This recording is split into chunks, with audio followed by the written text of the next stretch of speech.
Okay Min, ni yang baru sampai, Alhamdulillah. Yang ni perfect, semua cantik, terima kasih. Okay, ni yang kedua punya, yang pertama tu sampai, itu yang cantik. Terima kasih Min, semoga korang diluaskan rezeki. Kumpulan ini mengandungi Al-Quran dan nama Allah. Dilarang duduk, pijak langkah atau baling bungkusan ini. Perhatian kepada pelanggan, sila pastikan anda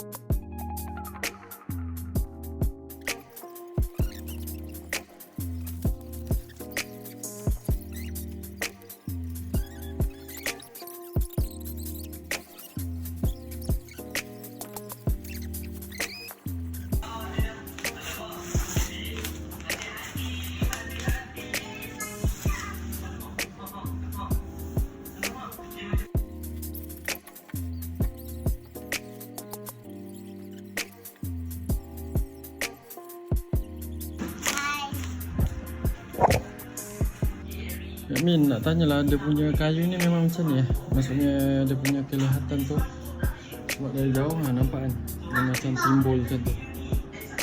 Ni timbul. Yang ni biasalah kedut-kedut kan. Dia macam ada lubang. Kalau sini okey.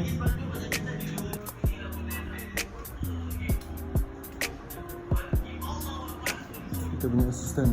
Jom kita nak buka apa ini? Jom, bau. Bismillahirrahmanirrahim.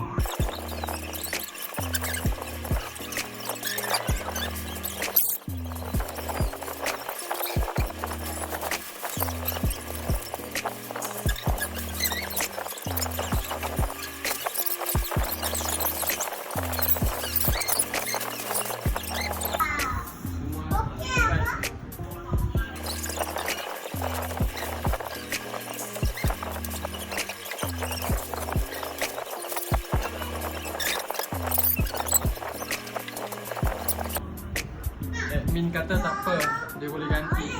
Alhamdulillah. So crack lah, jadi tak berapa cantik lah. Nampak ni kan. So kalau yang kali kedua hantar, cantik, tak nampak dia punya dekat dia punya situ kan. Kalau sini kan nampak.